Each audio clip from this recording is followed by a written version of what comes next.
everyone, and welcome to SwiftCase Productivity Podcast. My name's Adam Sykes, founder of SwiftCase, the professional productivity platform, and today I've got with me Craig McCarthy, development manager of SwiftCase. Phil Whitby, a developer at SwiftCase. Okay, great. So today we're going to discuss everyone's favourite topic, which is scam callers. People ringing you up with the sole aim of ruining your life. So I don't know whether is this something, Phil, you've been... Yeah, I think I saw there's a guy on YouTube who I absolutely love. His name escapes me at the moment, but all he does is he broadcasts himself leading on scam callers, and he uses a voice changer to change his voice to an old woman. Or something. So it's like, hello, we will. And then he would go through what they were trying to do whilst hacking them. Yeah. And then he would like access their webcams and look at their call scripts, or go through all their folders, and then he would spoof like a banking website so that it would look like he'd share screen with them, and then he would say, "Oh, I'm typing my numbers in for the bank, it's not working," and he would just lead them until they were like, screaming. This is the vigilante we need. And it's like we're talking about an hour. Like you could sit and watch for an hour, and it's absolutely hilarious as he just leads them down the garden path. And I was like, and in some cases he reveals that he's hacked them. Yeah. And then you see it, and you hear them sort of go quiet or scream, or it's just brilliant. And it just made me think, well, that's such a good pastime to have, and also it's monetized it really well. Yeah, it's vigilantism. It's like hacking vigilantism, and I wish I had the kind of commitment to do it, but I'm just going to have to. Sounds like one of those positive Black Mirror episodes to me. Exactly, when it's like the rare ones. Yeah. But there was the Nigerian scammers, the 409 scammers, I think they're called, and years ago. I mean, these have been going for decades, I think, and there are instances where people who have responded to the scam, just to lead them on, end up being friends and going to visit them. And and so they go over there, because at first they sort of, when they finally tell them, those scammers then talk about how bad their life is and how desperate they are for, and like the conditions they're in. So they end up sort of forming some kind of relationship, because they're pushed to that kind of act out of desperation. And of course, to us, those people see us as like gilded idiots, who can afford to lose. Yeah, I suppose you often think, don't you, that it's just like one little fella sitting there having a chance in it, really. Yeah. But in actuality, it's almost like even more evil call centres. It's not the people who work in the call centre, is it? Who That's just why, want a job. It's the people who are like running the call centres who are like to be fair, that's why, I suppose on a tangent, that's why I always feel a lot of empathy when I'm annoyed with a service. Yeah.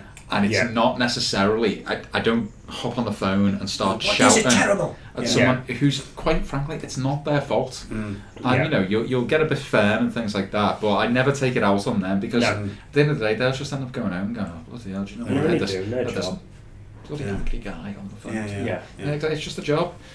And they probably didn't provide the service that you got the problem with in the first place, although they work in the same company.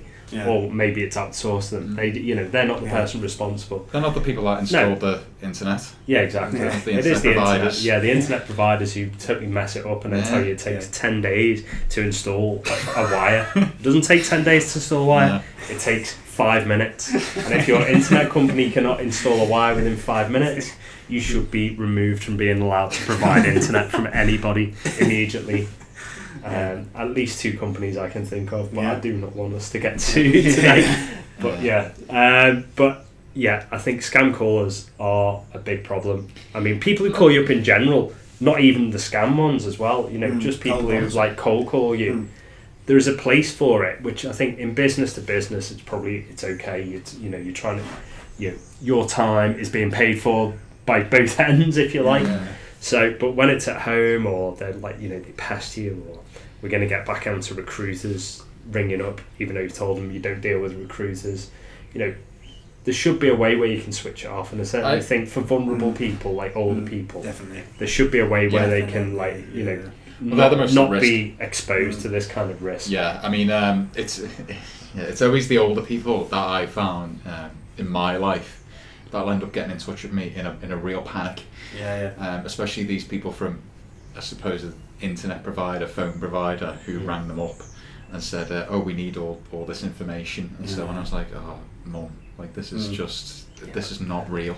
They, believe it or not, giving them your credit card details and things like that isn't a good thing.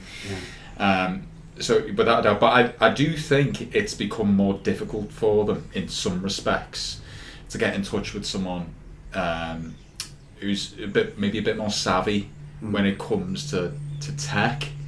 So I mean, with your phone now, you can get apps that'll flag up instantly.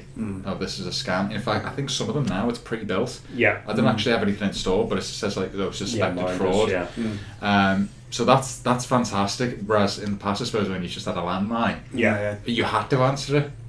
Because it might be, you didn't know who it was unless you had caller ID, and caller ID only gives you the number, doesn't it? Unless you don't answer numbers you don't know. I mean, I think there are ways where you can actually put something onto the phone where you can only have incoming calls that are in a like whitelisted stuff. A whitelisted phone. So there is a possibility for that. But I mean, I had one level of, I don't know if I was talking to you guys, but there's one level where the scam has got that sophisticated now. They actually send a courier around to your house to pick up your card that has got a problem with it. So they effectively get you to give them your PIN number over the phone, and then they go, oh, because your card is it's so someone's cloned your card and we need to get it straight away. We'll send a courier around. We'll send a courier around to your house within the hour to pick up the card.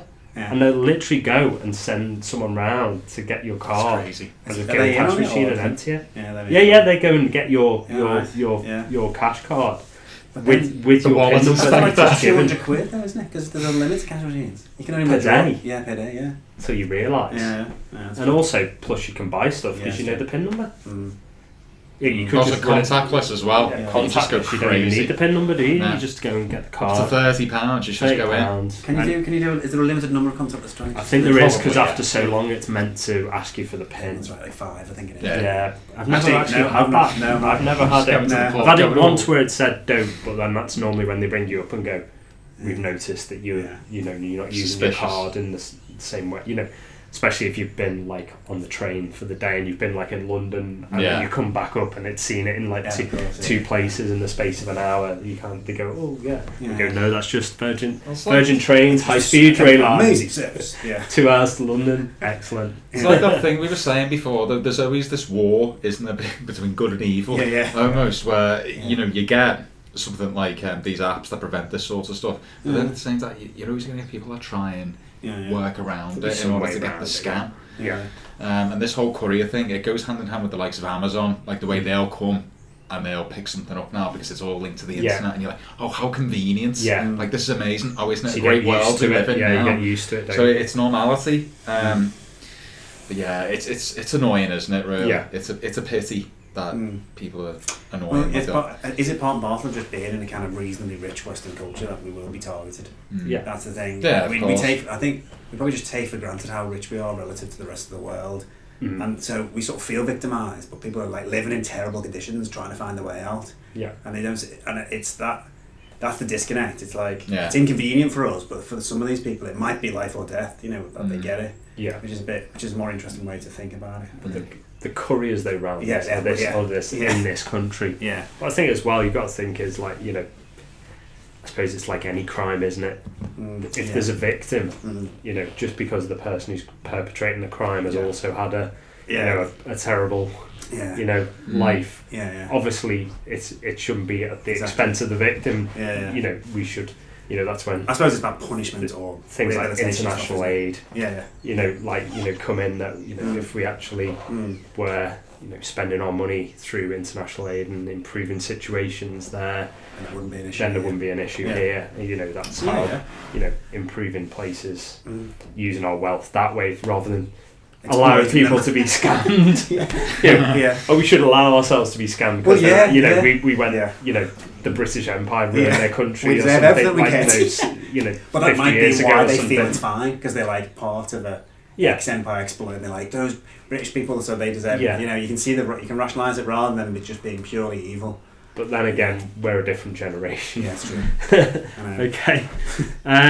So if you've got any comments about scams, if you've been scammed or you know of any scams that you want to make people aware of, then please leave them in the comments below. One thing that isn't a scam is our great software SwiftCase, which you can find at swiftcase.co.uk. It's no cold calls or anything like that. It's all warm embrace, isn't it? Yes, it is, yeah. And also check us out at SwiftCase UK on the social medias. Yeah, and don't forget to subscribe by clicking the bell below to get more of this kind of content. Great. Thanks for listening to the SwiftCase Productivity Podcast, and we'll see you again next time.